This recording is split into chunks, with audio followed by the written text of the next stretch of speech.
Welcome to the Jerusalem Lights Podcast with Rabbi Chaim Richman, whose goal is Torah for everyone. I'm your co-host, Jim Long, and now Rabbi Chaim Richman. Shalom, my dear friend Jim Long, and all of our wonderful Jerusalem Lights listeners. Shalom, Rabbi, and shalom to our listeners, and welcome to another Jerusalem Lights Podcast. And I wanted to give you a big mazel tov, because we learned that your youngest is going to be joined in holy matrimony. Thank you so much, Jim. And it's good to have some good news to share when there's so many negative things going on. And yes, what a blessing. We're very thankful to God. And as we are for everything. And speaking of which, that we're thankful for all the wonderful miracles that Hashem does for us at every moment. I understand that I am just catching you right now as we go to Mike. I understand that I am catching you having been awake for many hours there in Arkansas because of a tornado warning, not a tornado watch, but a tornado warning. Indeed. We were poised to rush downstairs into our safe room. And if the weather got bad, and Baruch Hashem, as it's been happening since we moved up here back in 2001, every part of everyone's particular geographic position on the globe, you are often prey to certain effects of natural weather and other things, earthquakes, fires, floods. We here in our neck of the woods in Northwest Arkansas, the only thing we have to worry about generally is flooding or tornadoes. And but thank God we just like on the edge of this thing.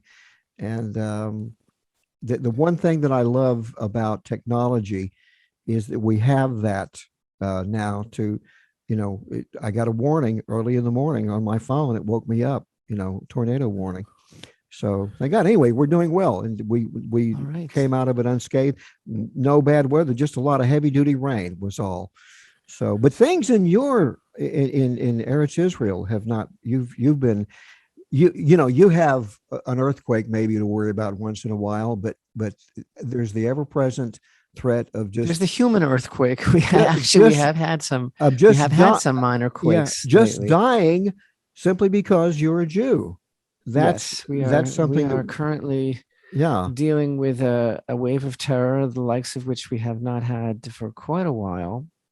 And I think I need to talk about that simply because there's so much at stake. And I think that our listeners need to hear some authoritative facts because there's so much misinformation. And worse than the misinformation might be the silence that the media basically conspires towards when it comes to what's really going on here in Israel. So yes, slowly I want to kind of touch upon all of this. In the meantime, this is the last week of the month of Adar, the second Adar, and Shabbat ushers in the month of Nisan. And the month of Nisan is so special because, first of all, according to Torah, according to Hashem himself, according to Exodus 12, it's the first month of the year. And it is also... So it's the beginning of the biblical year, but it's also a special time because it is the day of the dedication of the tabernacle, actually the culmination of the dedication ceremony, the 7-day ceremony that we've been speaking about that began on the 23rd of Adar. And in Parshat Shemini, which actually was last week's Torah portion, and it was on the 8th day, that was Rosh Chodesh Nisan. That was the first day of Nisan. Amen. Special day because it's considered to be a very joyous time for all of creation because Hashem's, as it were, his dream came true, his goal, his purpose in creation, which was to dwell amongst man, to have an abode in this world. It was fulfilled when man welcomed Hashem's presence into the world through the fulfillment of Exodus 25:8, make for me a sanctuary and I will dwell among them, and through everything that happens in the Holy Temple, which was then the tabernacle starting out, it uplifts all of creation. So every year, the month of Nisan is, of course, it's the time of Aviv, it's the time of the spring. It is a literal rebirth. It is the time of the Exodus. And our sages tell us that, of course, Passover is the apex of the month. But our sages tell us this important idea that just as the redemption from Egypt took place during Nisan, so too Nisan is predisposed, as it were. It is kind of like the default position of all future redemptions. And again, not that the redemption, the ultimate redemption that we all look forward to, not that it can't happen at any other time of year, but there's something about the month of Nisan, which of course the root of that word is none other than nes, which is a miracle. The whole month is like tangible, palpable, miraculous, past, future, presence. And so it's a time of tremendous blessing for the whole world. And more than anything else, I think on the level of all people, all neshamot, all souls, all people created in Hashem's image, not only Jews, but everyone, Torah for everyone, right? It is about breaking free from our Egyptian bondage. Jim, you're an Egyptologist. You know better than everybody else that Mitzrayim is the narrow place. Right. It means the narrow place, and it represents the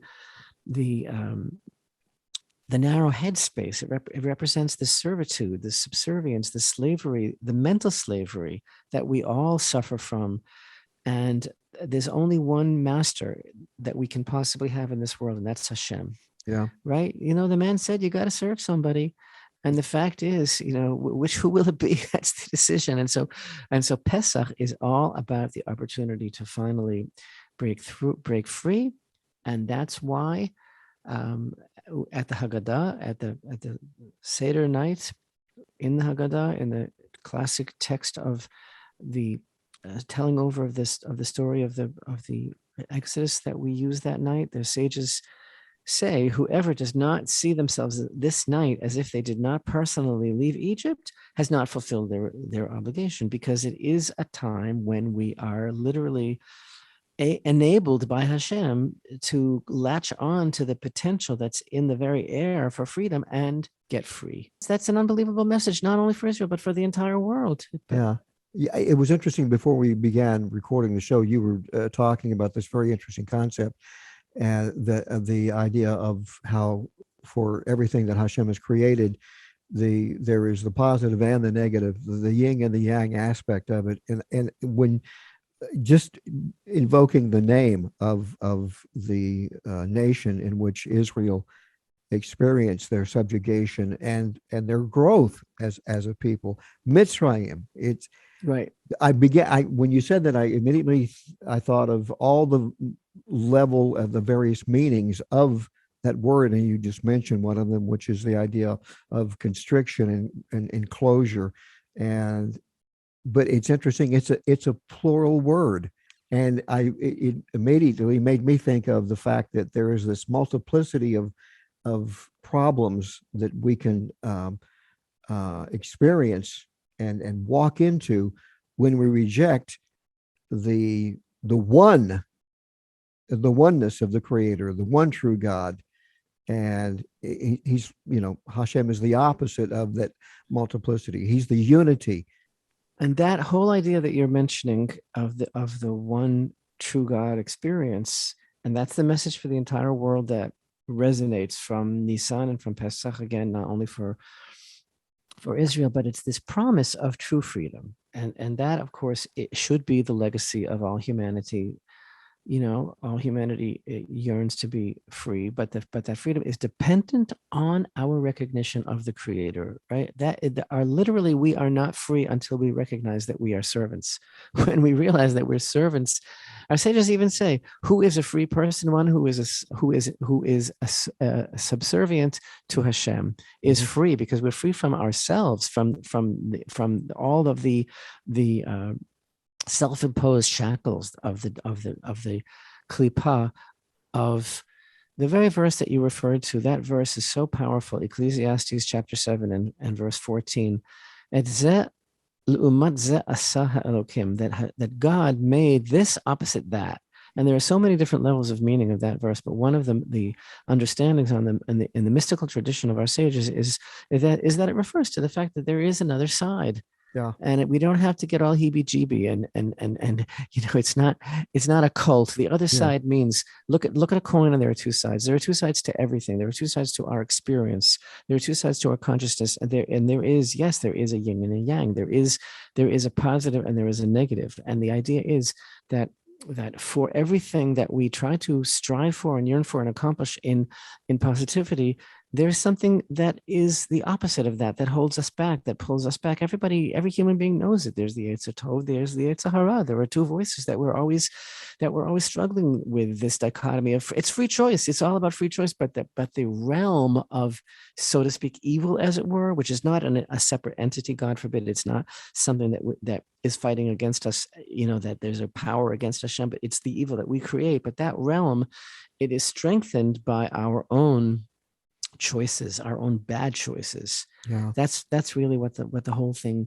is all about. But yet at the same time, I believe also that shows us, that verse, that Hashem created this opposite, that there are these mirror images in life also of, and it's very kind of like, I don't know, the irony that is so powerful of the dichotomy of how we see these things. And I want to give you an example. And the example is, Jim, and I just have to be right up front about this and give it to you straight, right?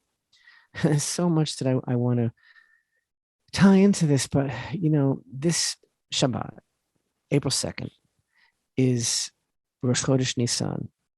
It is the beginning of this glorious month of Nisan, whose message again is basically freedom from idolatry, dedication, and it is an uplifting message of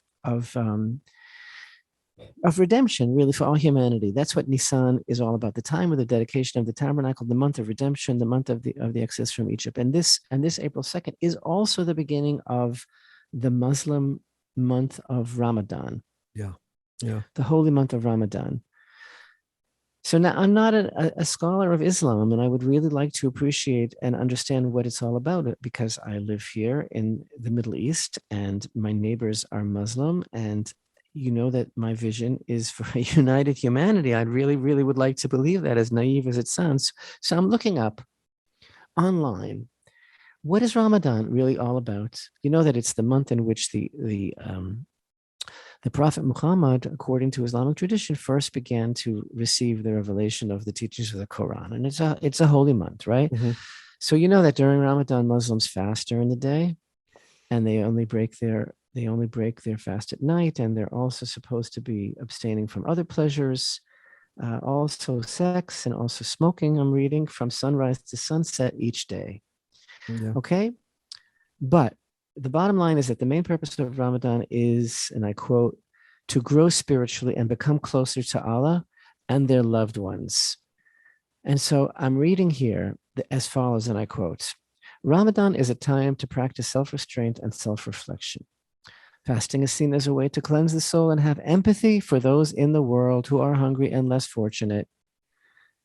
And so basically, the deeper that I go into various sites that I'm learning about Ramadan, the more that I see that it sounds like such a beautiful time, because it's all about tikkun hamidot. This is what the Islamic information sites say. They talk about how it's about ethical and moral and spiritual development, and how it's about trying to become a better person, right? Yeah. So the thing is, though, as you foreshadowed in the beginning of our program, when you congratulated my son on his engagement and mentioned that, again, this opposite that we're having a very difficult time here in Israel. We have a wave of terror. And in the past week, 11 people have been murdered. Not all Jews. They were supposed to be, but the terrorist bullets don't distinguish. So we had some major attacks in the past week. And just yesterday in Bnei Brak, which is a suburb of Tel Aviv, we had 5 people that were murdered.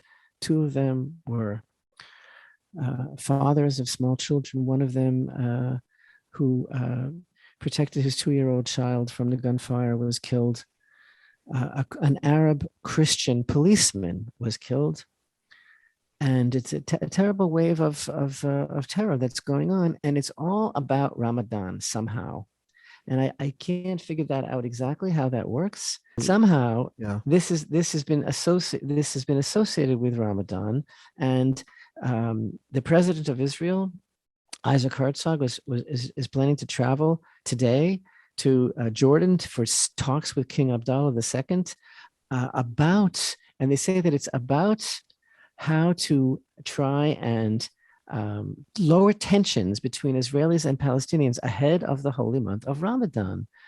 And so for years now, the whole concept of Ramadan here in Israel is that when that month enters, we always have a tremendous foreboding sense of danger and violence, because somehow this month that I'm reading all about it, that it is this tremendous time of spiritual uplifting and getting closer to God and becoming more spiritually sensitive, it seems to be dominated by more and more acts of violence. And so here, the United States, I'm just reading some news items here. Washington has asked Jerusalem to take steps to lower tensions and prevent an outbreak of violence during Wait a minute. Ramadan. So let me ask you a question. How are we supposed to lower tensions and prevent an outbreak of violence other than not being here? This is all about being Jews. And so generally speaking, when they talk about Jerusalem taking steps to lower tensions, you know what they're talking about? They're talking about that we should forbid Jews from going to the Temple Mount and other acts that can irritate the Muslims during their holy month. I mean, they're talking to the wrong people, Rabbi. That's not the people they should be telling that to.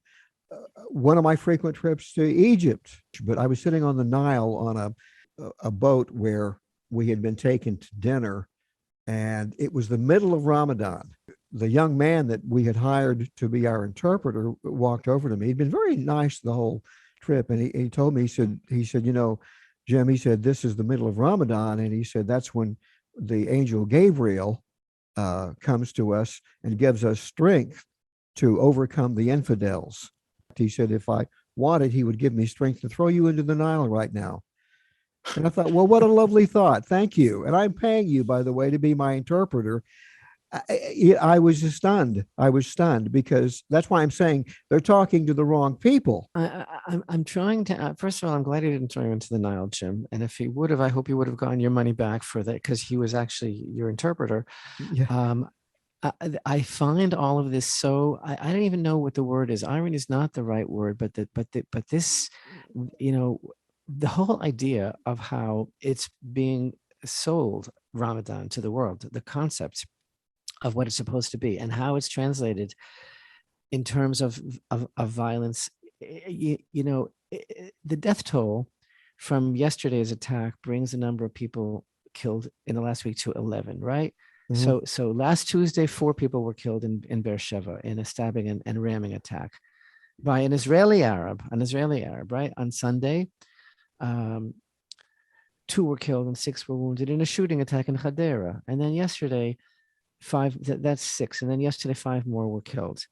By the way, 2 of them were just Ukrainian nationals who I think were refugees, and they were just happened to be sitting outside a store on the sidewalk. Wow. Wrong place in the wrong time.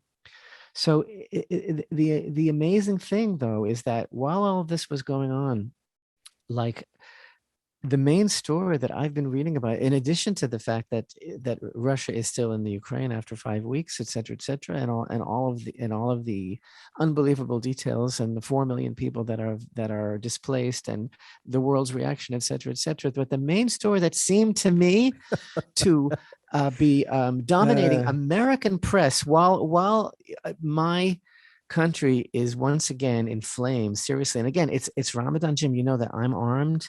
And I don't usually walk around with it because, you know, I just don't usually walk around with it. But now it's impossible for one to leave one's home without, if you have a weapon, without being armed, because you just never know. Yeah. You just never know what's going on outside because of this wave of terror, which is all centered on Ramadan. And again, everybody's so naively talking about how they condemn these unacceptable acts of violence. The United States says it's unacceptable. That's such a strange way of putting it, as if, or like the violence can never be, can never be accepted, as if like maybe, well, actually it could be accepted but under certain circumstances. It's very strange how these things are worded, but in any event, I'm looking at the news, right, and all of this is going on, and it's so unbearable to me that people are so naive and still talk about coexistence, and still, and we talked last week about how the United States ambassador to Israel, Thomas Nidus, how he infuriated me by saying that Jewish building of homes in Judea and Samaria is infuriating him and stupid, and also in Jerusalem, right? And even Blinken, the United States Secretary of State, in meeting Israel's foreign minister Lapid, and the summit of Arab leaders, unprecedented, that they had in the Negev last week. Even there, Blinken was talking about how he's very concerned about Jewish terror during the month of Ramadan, and how that has to be prevented and condemned. He's afraid of Jewish acts of terror during Ramadan. During all of this, yesterday, I'm looking. And this is before the latest act of terror in Bnei Brak last night, and the media is totally silent about all of these deaths that are going on in Israel, and the fact that Arab terrorists, including Arabs who do not live in the so-called West Bank but who live in Israel, that are Israeli citizens, are doing these cold, calculated acts of murder. And the press is silent, but there's one story that is of tremendous, tremendous significance to Americans, and that you and I can reverentially refer to as the slap that was heard around the world. Indeed. How unbelievable! How Yeah. I'm totally beside myself. I am unglued. I am unsettled about the fact that Will Smith slapped Chris Rock in the face because the latter made a joke about his wife, which, by the way, was a terrible joke. And everybody is all a flitter. Is it right? Isn't it right? What should we do? What should the Academy do? And how horrible, and et cetera, et cetera. And is this the end of Will Smith's career? And all sorts of issues about this unbelievable slap in that empty-headed, vacuous, idolatrous, arrogant world of entertainment, which seems to be all that interests most people in America. Yeah. They look up to the gods of the Academy and the actors, and they are the ones who have some sort of higher moral ground, and they're examples. And so, how do we compute the fact that Will Smith slapped this guy in the face, et cetera, et cetera, et cetera, as if any of this has any meaning whatsoever compared to the fact that the world is literally on its side. Yeah. And now, I'm sorry for my tirade, and now please take the mic. When you mentioned Blinken, it's almost as if he's preempting the idea that there was violence in Israel. Just remember, because I made this remark, that it's probably the Jews that started it. It's absolute delegitimization of the Jews and of Israel. As usual, it's demonization. It's the whole. It has to be our fault. It has to be our fault because we exist. And so, in other words, if there's going to be some sort of act of revenge or something like that by Jews, that's the whole thing that he's focusing on. And as we know that there's going to be violence, but watch out for what the Jews are going to be doing. And the other thing I want to say is the only reason that I find the whole tempest in a teapot in the capital city of narcissism, it's actually timely in one respect, and that is that an act of Lashon Hara actually made the news. That's the only reason I think it's interesting. Is because and that also is extremely important in timing wise for this week's Torah portion. That's what I mean, because we're talking about. Yes. I want to get that, but let's get to that. But let's just focus just for a few more moments on what's going on here, because in my humble opinion, all these actors, meaning Blinken and Nidus and everyone in the Biden administration, they all have blood on their hands. They all have blood on their hands because of their their calculated delegitimization of Israel. And not only that, but besides what Blinken said, and besides the clear attitude of the U.S. ambassador, who also, after last week's program where I was complaining about talking about how he's infuriated that Jewish people have the nerve to be building homes in the Jewish land, I also read another article talking about how he gave a speech at a very left-wing to a very left-wing Jewish audience, talking about how his heart was with them, and he identified with their agenda, and all about this whole self-immolating, self-imploding agenda of the destructuring of the Jewish state. Speaking of this agenda to delegitimize, destructure the Jewish state, another major story is that the Amnesty International, the biggest tzaddikim in the world, Amnesty International, so the USA director,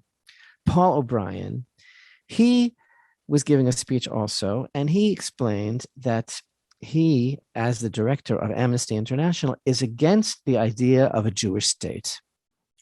Oh, okay. Wow. He said the right of the people to self-determination and to be protected is without a doubt something that we believe in. But we are opposed to the idea that Israel should be preserved as a state for the Jewish people. Yeah. I don't understand why I need Amnesty International's permission now to have a Jewish state. Where did that come from? Yeah. How does that work? First of all, you don't need that. Okay, you don't need that because anybody who understands Torah and history, by the way, understands that you have every right to exist. And it's really interesting, this idea that you mentioned that all these people are trafficking in the delegitimization of Israel.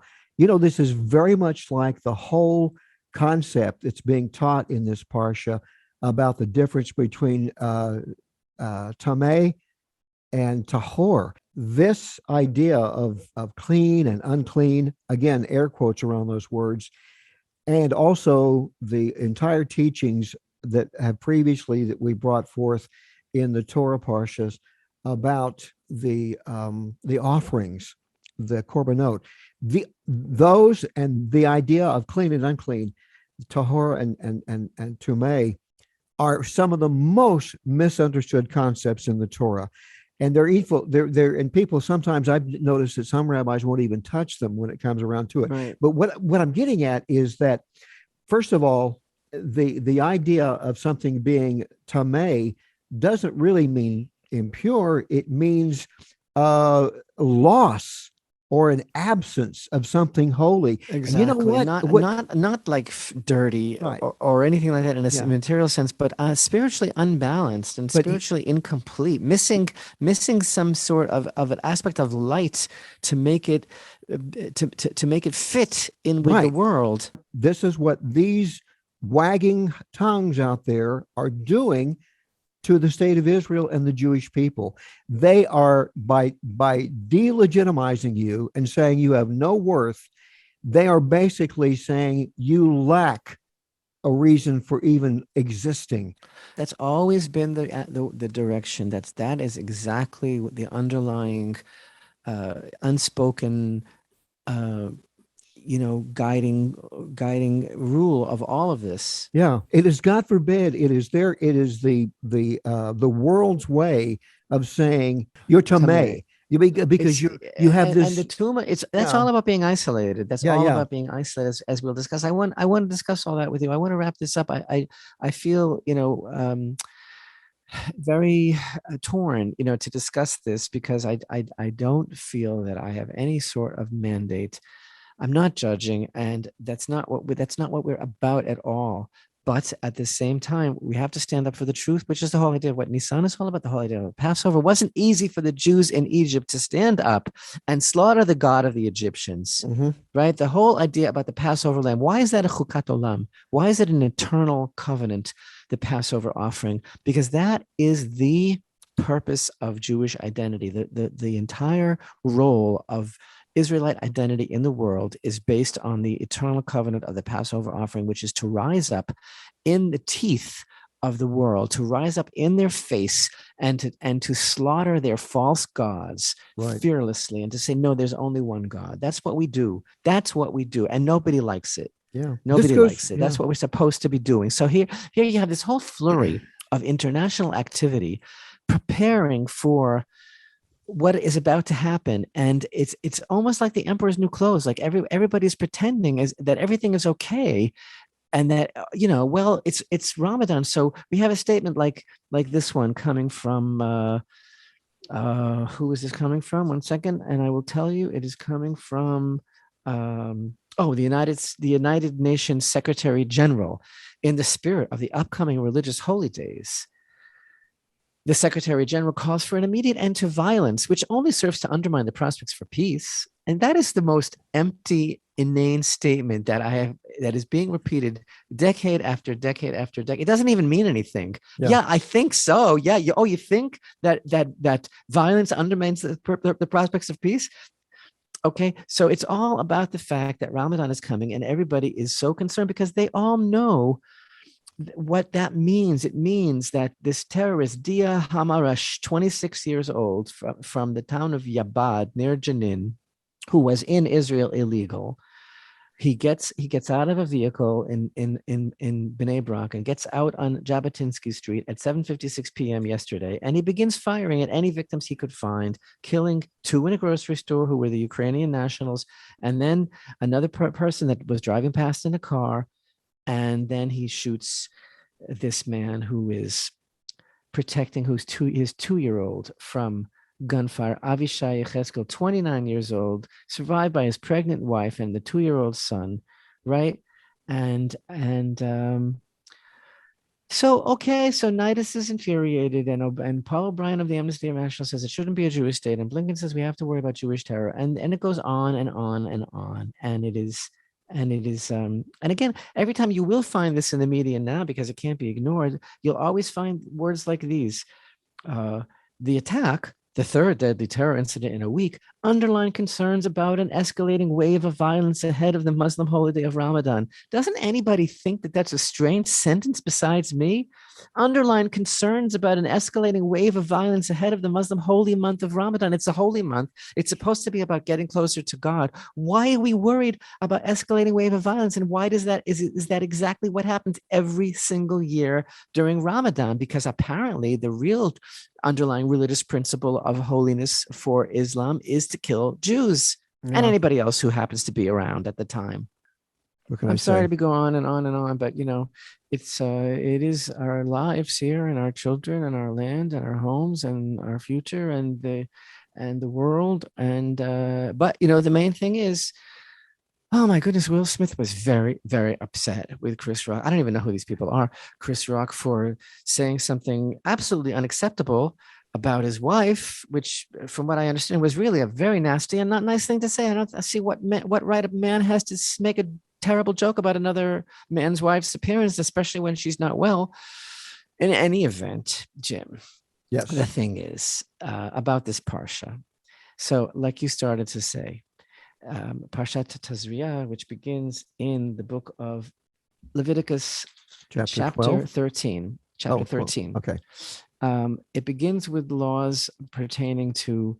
I'm sorry, that's not this week's. That's next week's parsha. Sometimes they're read together, but not. This is not a leap year. Yeah. Right. This is Parshat Tazria, which begins in chapter 12. Yeah. Begins with very specific ideas about the process of birth and purification. What does that even mean? Why should birth render a woman impure? And like you said, it's not about being impure at all. That is our Western secular mindset with which we are reading these verses, with which we are totally disconnected from their true spiritual underpinnings because of the fact that we are disconnected and we don't understand the language of the Torah. But it's about the fact that a woman goes through a tremendous soul level trauma in giving birth, because she was carrying this life, and the soul of the unborn was literally hovering above her head, according to the sages. And when that soul comes out into the world, she literally has to find herself again. She has to find her center. She has to regain her balance. She has to regain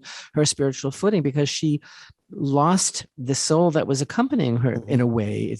Because the soul is now independent, and so that's part of the process. Because what these things are really all about, they're about these invisible lines of connection and sensitivity that connect every strata of existence, and connect every person with each other, and they connect every person with the rest of the natural world.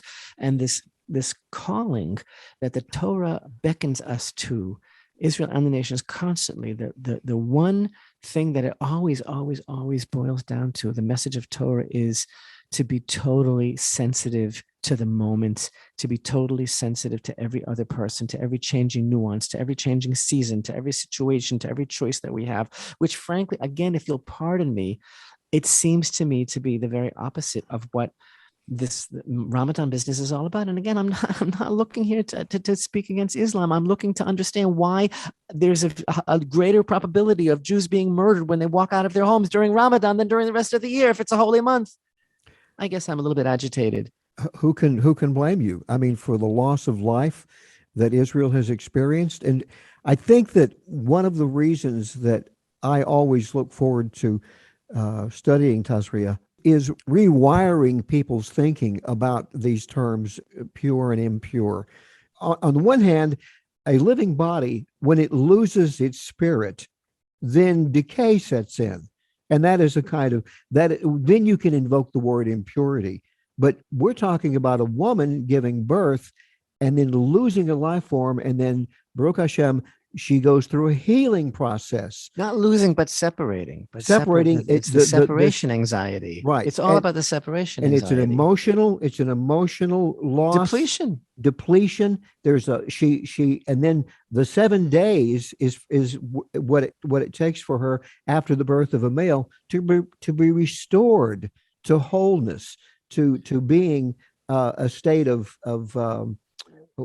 equilibrium, if you will, spiritual and frankly, the longer period of separation of tum'ah, which is again not impurity but imbalance, the longer period which is associated with the birth of a female is not like all the ridiculous pundits are going to say, oh, because the Torah is anti-woman. It's because female soul is so much higher and more spiritual than the male soul, that the woman who was carrying a daughter, it takes her twice as long to get back to herself, because the loss is twice as great. Because as I have said consistently so many times, because women are much higher than men spiritually. They are much more spiritually proficient, and they are much more closer to Hashem naturally than men. They have to. They don't have to work as hard as men, because they don't have the same animal nature as men. Right.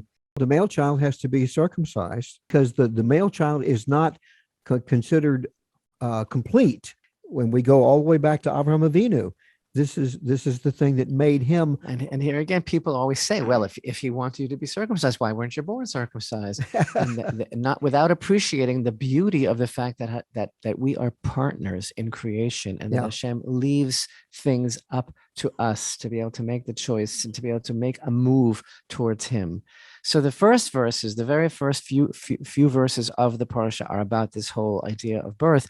The rest of the parsha, the rest of the whole Tazria, and the next coming Torah portion of Mitzvah next week, is all about this enigmatic concept called tzarat. Right. And tzarat has always been misidentified throughout the millennium and translated as leprosy, which is a total mistranslation, because leprosy is that has been known in our modern times is a certain disease.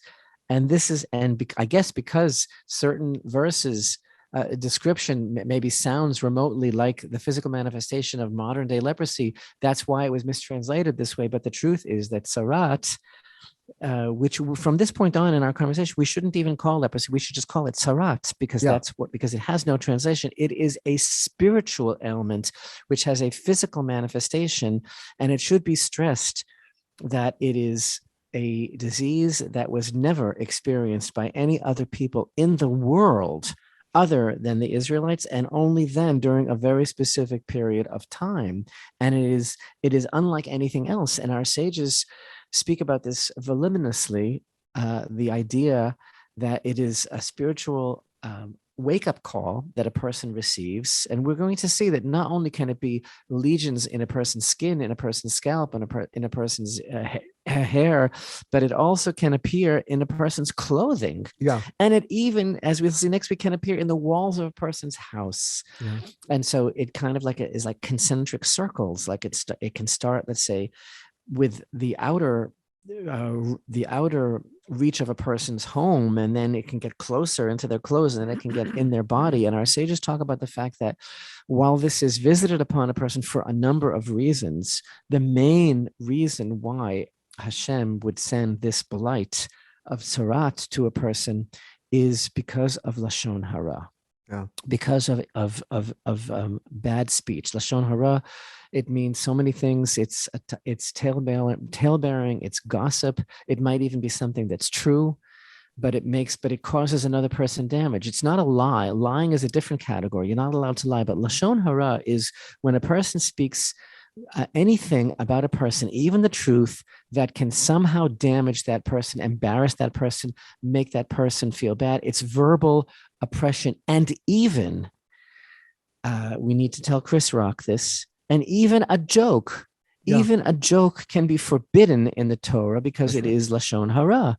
Right. And so, and the laws of Lashon Hara, and I know that many of our listeners are serious and avid Torah students, and they're familiar with books like Guard Your Tongue and many other works of the purity of speech, many other works of the holy Chafetz Chaim, who was Rabbi Yisrael Meir Kagan, who passed away in 1933, who was universally known and associated as being one of the great masters who dedicated his life, among other areas of Jewish law, also wrote copiously about all the details of forbidden speech, and Jews who are plugged into Torah and plugged into reverence for God know that this is a very overwhelming topic. It's very, very intense.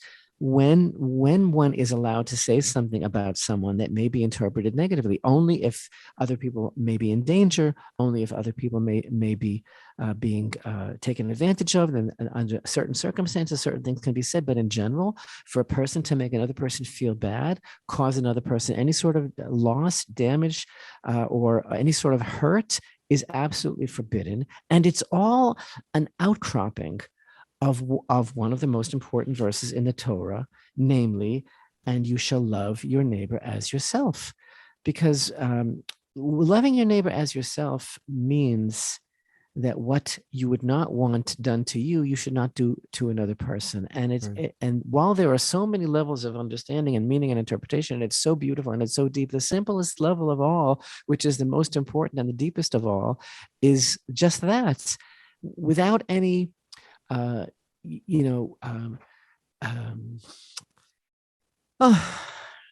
just that, loving your neighbor as yourself means without any excuses, without any sort of subterfuge, without all sorts of intrigue. Just that it means that I don't want to suffer damage myself, and so I'm not going to put another person in that same situation. Right. And it's just the deepest idea in the world. It's the deepest idea in the world. It's something that the world has become so totally insensitive to. And we've been speaking about this a great deal lately during our Zoom classes, which everyone is invited to participate in as well. We've been talking about the whole idea that in our society today, when people post and tweet and Instagram and do all of these things, emojis, right? And they express themselves very quickly because they want to have the last word, because they want to be cool, because they want to outdo someone, because they want attention, because they want likes, because they want to advance their own social standing. People have become grossly insensitive to other people, and words destroy, and you can't take them back. Yeah. And sometimes because of one moment of frivolity, of silliness, of insensitivity, it can destroy another person. Right. And this goes for social media as well. And in fact, it's the challenge is even greater, and it's even worse because people don't really realize that they're talking when they post something. You can even speak the truth these days and not even use it. You not even employ the truth in a negative way, but to tell the truth that will bring evil speech upon you. It's part of the cancel culture. you know, Right. and you can say Exactly. you can simply say I disagree with you, and you're called a hater. They call it hatred if you don't. That's right. It, it That's is right. it is lashon hara writ large. Was And it the Chaim that said if Am Israel, if they were to completely get rid of lashon hara, then the Geulah would come, the redemption would come, just like that. I mean, there's a it lot would of things that we need to do to bring the redemption, and that yeah, certainly is a good place to start. The right, thing is that the world is so morally bankrupt. Like you said, cancel culture, the justification of really hating other people by calling them haters, and the whole bereft and bankrupt society, which in my mind frankly is epitomized by the Academy Awards, because yeah, that's a group of people that are that they have their political agenda, and if you don't fit in with it, and they will take advantage of their platform to jibe and to be very very sharp about who they think needs to be canceled, and they'll yeah, say that from the public platform. They'll make it very very clear if they think that Florida needs to be canceled altogether because they don't agree with their policy yeah. gender or whatever it is. Everybody knows what I'm talking about, and if you don't know, that's fine too. But everybody Mm. should know. And the point is, who are these people? So again, I'm really sorry that Chris Rock insulted Will Smith's wife. From what I understand, it's really not nice, and I'm also really sorry that Will Smith exhibited such violence. But who cares? I mean, my point is, the world is on its side. It's on fire. There are people dying. There are people suffering all over the world. And why is people's attention drawn to this self-glorification ceremony, and who did what where, and what does that mean now for the future of all generations? It's just, to me, numbing, mind numbing, that people's minds can be so numbed Yeah. while we're, for example, just fighting for the right to live. Anyway, the point being that the Torah's bar that it sets for sensitivity is so high, and it's something to strive for, that is so lofty.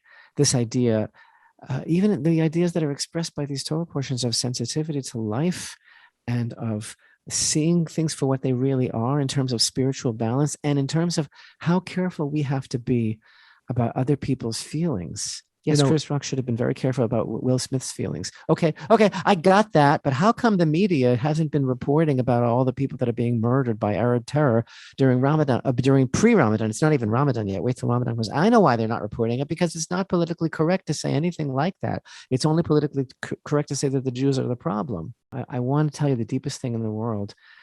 And I shared this with one of our Zoom classes recently. So Leviticus 19:18 or so, I don't have it in front of me at the moment. It says, that you should not take revenge, and that you should not bear a grudge, and you should love your neighbor as yourself, right? yeah. So most people are not aware of what this means. They're two different things. There's taking revenge and there's taking a grudge. And these are both Torah-based prohibitions. And I'm only saying this because I want to illustrate how lofty the Torah's goals are for us to try to aspire for, to what kind of people we should be, right? So taking revenge means, okay, somebody did something to me, and I'm looking forward to taking revenge on them because it's only right, because I want that satisfaction, because that there's nothing as sweet as revenge, because they did something terrible to me and I'm going to give it back to them. That's revenge, right? But the Torah's definition, when it says, okay, don't take revenge and bearing a grudge, you know what that means? Bearing a grudge in this terminology of that verse means that, let's say that I wanted to borrow something of yours and you wouldn't lend it to me. And then you come to me later and you want to borrow the same thing. And I say to you, okay, please, of course, here you can borrow it, because I'm not like you. Not like you didn't lend me yours. I will lend you mine. Or let's Yeah. say that you didn't invite me to something. You made a wedding and you didn't invite me, Right. right? And then I invite you and I say, oh, I hope you'll be able to come to the wedding, even though you didn't invite me to yours.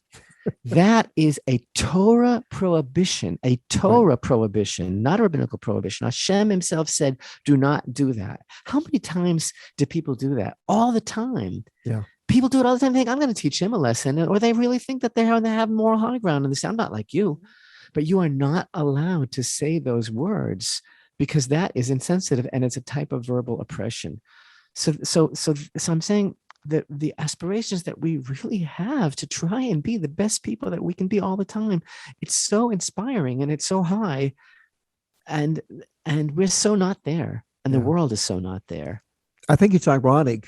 My final thought on this is that it's so very ironic that this parsha, Tazria, that deals with the ideas of Tumei and Tahara, and also Za'arat, Lashon Hara, gossip, etc., that this parsha, because of the complete misunderstanding by most of the world about this parsha, is also the parsha that invites evil speech by the world against Torah.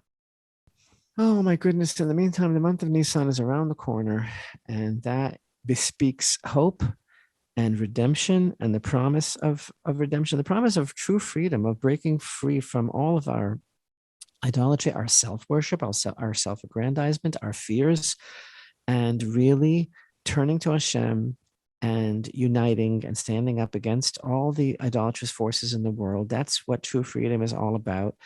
It's in the air in Nisan, and so that's very, very exciting and inspiring. Thank you for bearing with me, Jim, as I went over all of these terrible incidents that have been going on in Israel. I think it's really important for people to understand what's going on and to be united, to stand up for Hashem's honor.